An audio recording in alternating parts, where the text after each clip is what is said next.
ഈ കോടതി വിധി ഞങ്ങൾ സ്വാഗതം ചെയ്യുമ്പോൾ തന്നെ അവരുടെ കുടുംബാംഗങ്ങൾ, അവരുടെ കൃപേഷിന്റെയും ശരത് ലാലിന്റെയും സഹോദരിമാരും കുടുംബാംഗങ്ങൾക്കും ഇതിൽ മരണമൊഴി രേഖപ്പെടുത്തിയ ആ മരണമൊഴിയിൽ പറയുന്ന പേരുകൾക്ക് പോലും വേണ്ടത്ര ശിക്ഷ ലഭിച്ചിട്ടില്ല എന്നുള്ള ചില കാര്യങ്ങൾ ചൂണ്ടിക്കാണിച്ചിട്ടുണ്ട്.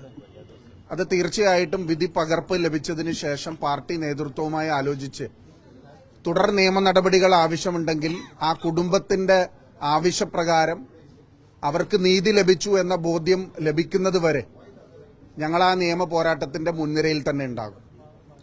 പക്ഷേ കോടതി എന്ന സംവിധാനത്തിൽ സാധാരണ ജനങ്ങൾക്ക് ഇന്നും വിശ്വാസം നഷ്ടപ്പെട്ടിട്ടില്ല. അതോടൊപ്പം തന്നെ ഇതിന്റെ പിന്നിലുണ്ടായിരുന്ന പബ്ലിക് പ്രോസിക്യൂട്ടർ അടക്കമുള്ള ഒരു വലിയ സംഘം ഈ കോടതിയിൽ പ്രവർത്തിച്ച ഈ നിയമവ്യവസ്ഥിതി ഈ പോരാട്ടത്തിൽ നിന്ന ആളുകൾ അവർ പ്രത്യേകം അഭിനന്ദനം അർഹിക്കുന്ന ഒരു കാര്യവും കൂടിയാണ്. കാരണം ഇതിന്റെ കോൺസ്പിരസിയുടെ ഭാഗമായി ഗൂഢാലോചന കുറ്റം KV കുഞ്ഞിരാമൻ മുൻ MLA അടക്കമുള്ള ആളുകളെ ശിക്ഷിച്ചു എന്ന് പറയുന്നത് അവർക്ക് അവരുടെ ശിക്ഷയുടെ അതിന്റെ ഡെപ്തിനെ കുറിച്ച് അതിന്റെ വിധിയെക്കുറിച്ച് ഞാൻ കൂടുതൽ വിശദമായി പറയുന്നില്ല. പക്ഷെ അവര് കുറ്റക്കാരാണ് എന്ന് കണ്ട് അവര് ജയിലിലേക്ക് പോകുന്നു എന്നുള്ളത് CPM ഇനിയെങ്കിലും ഈ ചെറുപ്പക്കാരായിട്ടുള്ള വ്യത്യസ്തമായ രാഷ്ട്രീയ പ്രസ്ഥാനങ്ങളിൽ മാത്രം വിശ്വസിക്കുന്നു എന്നുള്ള പേരിൽ അവരെ വെട്ടിക്കൊലപ്പെടുത്തുന്ന, അവരുടെ തല ശിരസ് അടിച്ചു തകർക്കുന്ന ഈ കൊലപാതക രാഷ്ട്രീയത്തിൽ നിന്ന് ഇനിയെങ്കിലും പിന്മാറാൻ തയ്യാറാകണം. ഒരിക്കലും കൃപേഷിനെയും ശരത് ലാലിനെയും ഞങ്ങൾക്ക് തിരിച്ചു ലഭിക്കില്ല എന്ന ബോധ്യം ഞങ്ങൾക്കുണ്ട്. അവരുടെ നഷ്ടം അവരുടെ കുടുംബങ്ങൾക്ക് തന്നെയാണ്.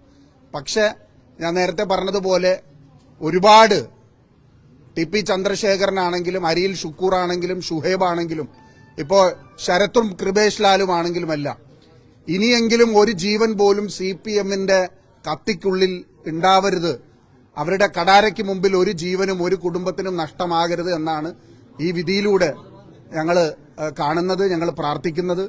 ഏതായാലും ഇവിടെ സൂചിപ്പിച്ചതുപോലെ തന്നെ പല വിധി പകർപ്പ് ലഭിച്ചതിന് ശേഷം അതിന്റെ ടെക്നിക്കലായിട്ടുള്ള വശങ്ങൾ നോക്കിയതിനു ശേഷം ബാക്കി കാര്യങ്ങൾ ഞങ്ങൾ മുന്നോട്ട് കൊണ്ടുപോകും. പക്ഷെ ഞാൻ നേരത്തെ പറഞ്ഞൊരു കാര്യമാണ്, പൊതുജനത്തിന്റെ പണമെടുത്ത് CBIയുടെ അന്വേഷണം വേണ്ട എന്ന് പറഞ്ഞ് ടാക്സ് പേയേഴ്സിന്റെ നികുതിദായകരുടെ പണമെടുത്ത് രണ്ട് കൊലപാതകികൾക്ക് വേണ്ടി, രണ്ട് ചെറുപ്പക്കാരുടെ ജീവൻ കവർന്നെടുത്ത കൊലപാതകികൾക്ക് വേണ്ടി വാദിക്കാൻ കോടിക്കണക്കിന് രൂപ ചെലവഴിച്ച ഈ സർക്കാർ, പിണറായി വിജയന്റെ സർക്കാർ, ആ പണമെങ്കിലും തിരിച്ച് ഖജനാവിലേക്ക് അടയ്ക്കണം എന്നാണ്, ഈ വിധി വന്നതോടുകൂടി അടയ്ക്കണം എന്നാണ് ഞങ്ങൾക്ക് പറയാനുള്ളത്.